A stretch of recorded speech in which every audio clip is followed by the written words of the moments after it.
میں نے کہا جناب سعد رضوی صاحب نے اگر یہ حکم دیا ہے تو آپ انہیں لے آئیے، وہ یہاں پہ آ کے اعلان فرما دیں گے، ہم جناب اپنے گھروں میں چلے جائیں گے۔ باقی سادہ کاغذ میں سائن لے کے اوپر تحریر کرنی، اپنی مرضی کی بدماشیاں لکھنی، ایک بات یاد رکھنا، میں دوپہر کو بھی اس کا جواب دے چکا ہوں کہ حراست میں لیا گیا بیان وہ تو مجھے عمران خان آوے کرنے کے لیے دے دیں، وہ خود کہے گا کہ میں راہ کا ایجنٹ ہوں۔ آپ جو مرضی کہیں، میں اس کو کہلاتا ہوں، کہے گا میں نیازی نہیں ہوں جی، میں نیازی نہیں ہوں، میں شیخی ہوں۔ وہ کچھ اور کہنا شروع کر دے گا۔ آپ مجھے جناب شیخ رشید صاحب دے دیں، وہ کہے گا میں شیخ نہیں، میں بیاسی ہوں۔ یہ کیا بات ہے؟ آپ جبر و تشدد سے بیان لینے کی بجائے ہمت ہے تو آئیے ہمارے ساتھ بات کیجئے۔ ہم جناب کل بھی آپ سے بات، ہاں آپ کو ہم سے ڈر لگتا ہے کہ بھائی لبیک والے بڑے گاڑے میں بڑی سخت گل کرتے ہیں، تو ہمارے مذاکراتی کمیٹی کے ممبر علامہ غلام راز صاحب فیضی بیٹھے ہیں، کسی ٹیلی ویژن چینل سے اوپر لائیو آپ بھی آ جائیے، ہم جناب اعلیٰ ہمارے ممبر مذاکراتی ٹیم آپ سے بات کرتے ہیں تاکہ دنیا کے سامنے واضح ہو جائے کہ سچ کیا ہے اور جھوٹ کیا ہے۔ لہذا اتنا بندے کو چبل مارنی چاہیے جو چچے بھی چاہیے، لیکن تھوڑی بہت بندہ کو بیلنس کرتا ہے، لیکن یہ تو کوئی بات نہ ہوئی نا کہ بندہ کوئی اس طرح کی عجیب سی بات کرے کہ جو عقل سے بھی بالاتر ہو، سمجھ سے بھی بالاتر ہو۔ لہذا آپ حساب کتاب سے ویسے بھی ان کو مفید صاحب کو انہوں نے رکھا ہی اس لیے ہے کہ جو حکومت نے چبل مارنی ہے یہ رفع کرنے کا کام کرتے ہیں، تو لہذا جناب یہاں پہ رفع ہونے والا مسئلہ نہیں ہے، تو بقیہ اترے ہوئے ہیں، آپ کس چیز کو جناب رفع کریں گے؟ بہرحال یہ دھرنا اس وقت بھی اٹھے گا جب فرانسیسی سفیر جائے گا اور ساتھ بھائی آنے آ کے کہیں گے دعا کر کے آیا کرتے ختم ہو جائیے، اچھے ہو جائے۔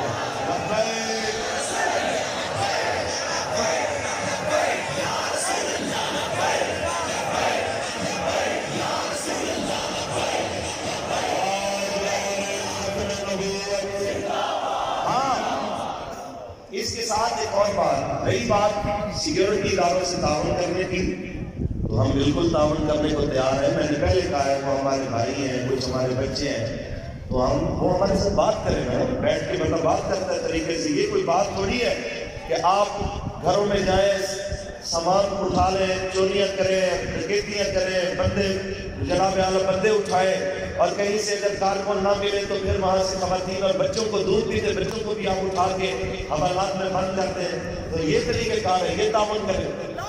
تو میں بس اتنا کہنا چاہتا ہوں کہ خدا کو خوف کرے، حکمرانوں اپنے مفادات کی خاطر اداروں کو تباہ نہ کرو۔ پاکستان اللہ کا انعام ہے، اس کی قدر کرو، اپنے تھوڑے سے مفاد کی خاطر اس کے اداروں کو تباہ و برباد نہ کرو۔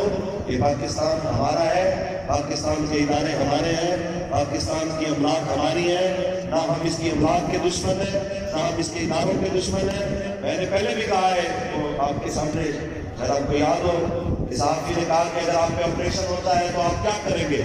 میں نے کہا ہم تو تیار بیٹھے ہیں، کہتے آپ کریں گے کیا؟ میں نے کہا یہ نہیں ہے کہ وہ بندوق لے کے آئیں گے تو ہم بھی بندوق اٹھائیں گے۔ بھائی بات اتنی ہے، ہم نہ مسلح جدوجہد ہم نے شروع کی اپنے ملک میں، نہ ہم نے بندوق اٹھائی، نہ ہم نے بم چلایا، نہ خود کو اس تمباکو کے کلچر کو پروموٹ کیا۔